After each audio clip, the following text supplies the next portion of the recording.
Hey gamers, we're back with another video, and today we're going to be refurbishing this broken, messed up PS4, and we're just gonna make it look like new. So, before we get started, I just wanted to make sure you guys know how to go down below, subscribe, comment, and turn on that notification bell so you'll be the first one to see all our latest videos. Also, give this video a thumbs up, I'll really appreciate it, and let's get started. So, hey guys, we have two PS1s right here. If you wanted to see where I got them, I did make a video about it. I'll try to make it pop up in the video right now. But we're gonna be trying to fix these PS1s, and we'll see how it goes. Alright, so this PS1 does have a problem where it doesn't close, it seems. I'm not sure what other problems it will have. I've never taken one of these apart before. But let's start. So I have already taken apart the 6 screws Phillips head on the back, and what that does is just lets you remove the cover of your PS1. I already cleaned it out a bit, so I'm just gonna put that to the side right here. I just bought this. Make sure you put all your screws in some sort of nice container so you don't lose them, and keep a good surface. Now we're just gonna clean these out with a Clorox wipe. We're trying not to touch the actual electric parts. Let's see what we can do here. See, the colors just, all this dirt and yuckiness just blackening my Clorox wipes, as you can see. And if you take your screwdriver, just a flathead, we can get into those crevices easier. And it helps scrape off that yuckiness. So we're just gonna clean it off. I am a bit nervous not to break this PS1 because I've never done this before. But you know, you gotta take risks. It seems like this disk drive wasn't even put in place right. So we're just gonna have to figure out how this goes. There we go. 1, 2, and 3 prongs. Blow dust out. Some of this parts I don't want to screw up, so I'm just gonna very lightly.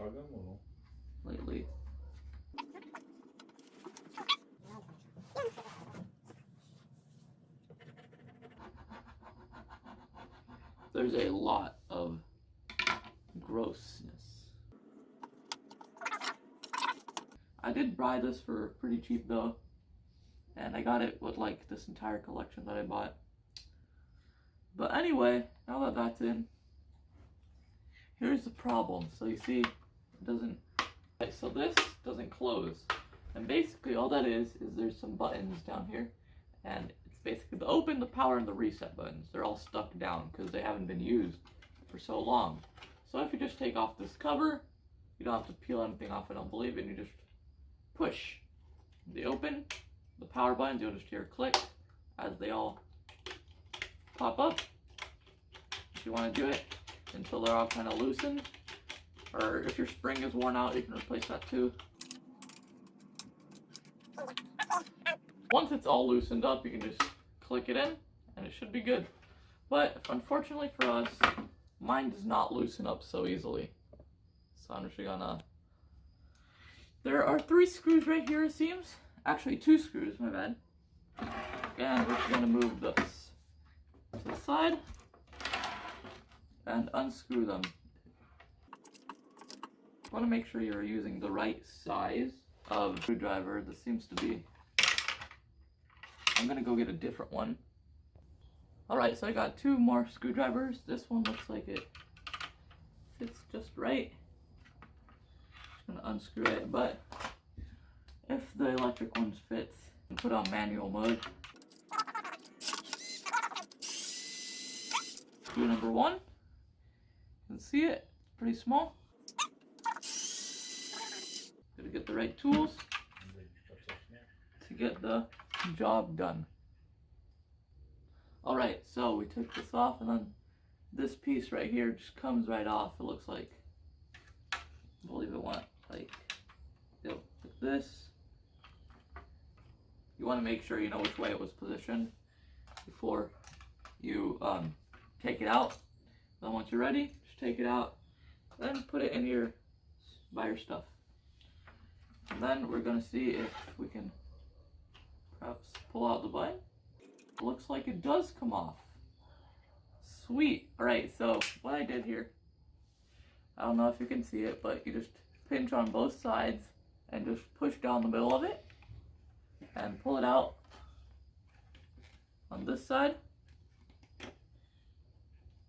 It seems like I can just wriggle the button off. Once you got it, just wriggle the open button right off. So basically, let's do it one more time. You take it from the bottom, pinch the sides, and push it through the middle hole, and then wriggle it out the top.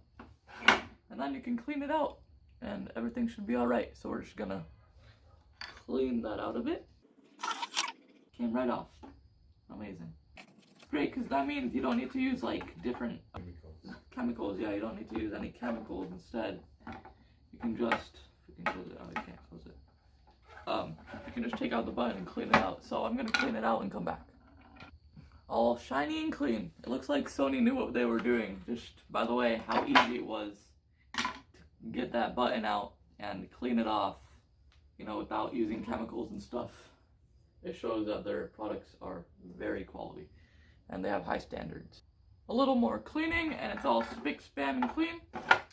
And, you know, yeah, this is really what you look for in a console. You see the company and you see that their either products are good or, you know, they're trash. And you always want to get those better ones, especially with now PS5, the Xbox coming out. Looking at the older consoles really helps you make that decision of which company really, you know, really knows what they're doing.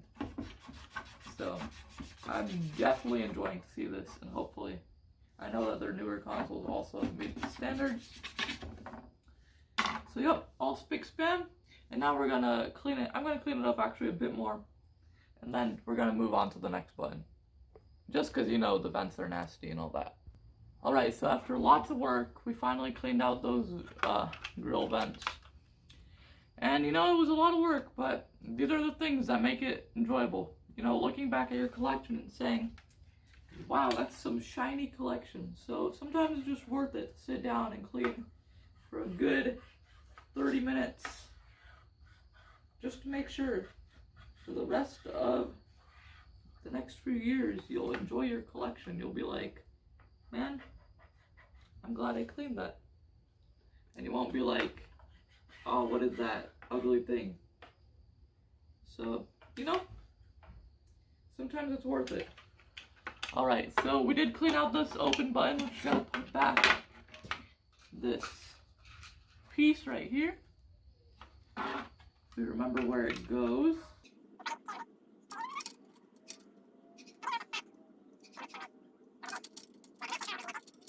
So I'm probably gonna have to rewatch the footage and figure it out.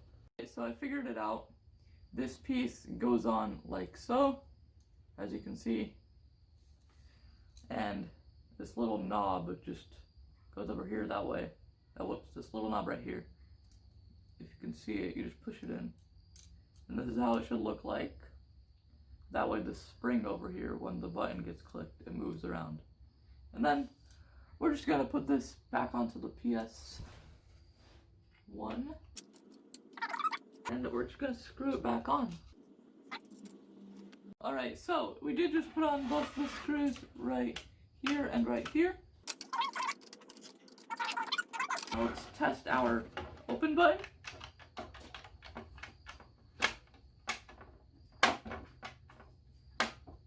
And it looks good. Looks great even. So, we got that fixed. And moving on to our other buttons. There's a lot of, like, I don't know what the word is, but just yuckiness. Just like yellow, brown substance. That's, maybe it's oldness, I don't know. whatever it is, it's making my PlayStation ugly. So just like the power button, the disk drive button, in order to get off the power button, what you do, you clamp down on both sides of the button and just push them out. And then wiggle it around from this side,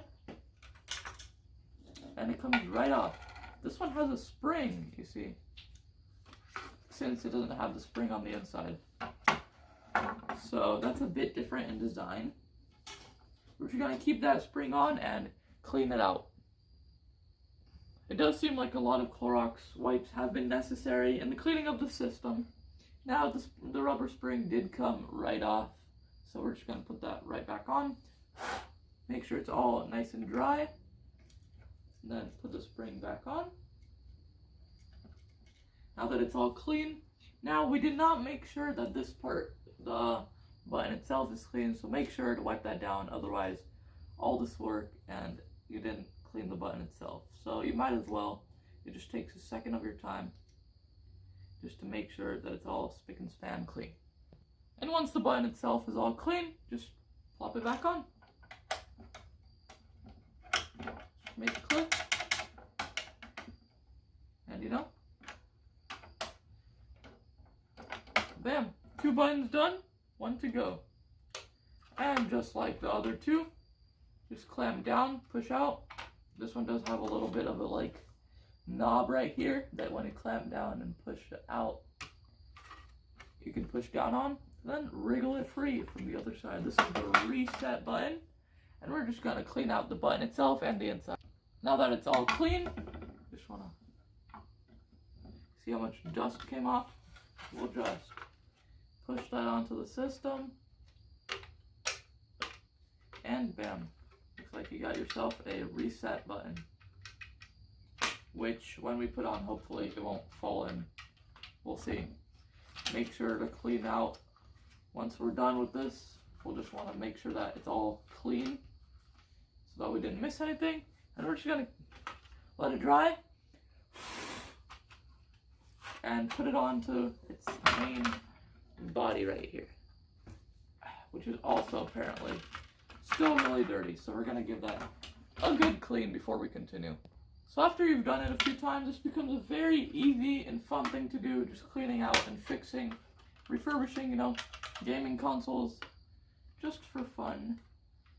And let's see if I remember the way it was on in the first place. I believe, nope, the wrong way, because these 2 openers. Bam. You just click that right on. It seems, maybe, yep, it looks good. And then we're just gonna clean out the shell just a bit more. Once we're done cleaning it, you just take your screws that you had and just put them all in and screw them in, just like that, right here. I don't know if you can see it, but there's one right here, right here, right here, right here, right here, right here. And behind the scenes, all my screws went flying. So try to make sure that doesn't happen to you. And, yep, bam. As you can see, it was super worn out and stuff, but now it looks like a nice, shiny PS1. We completely refurbed it. But you have your nice power button, your reset button, and we're done with the PS1.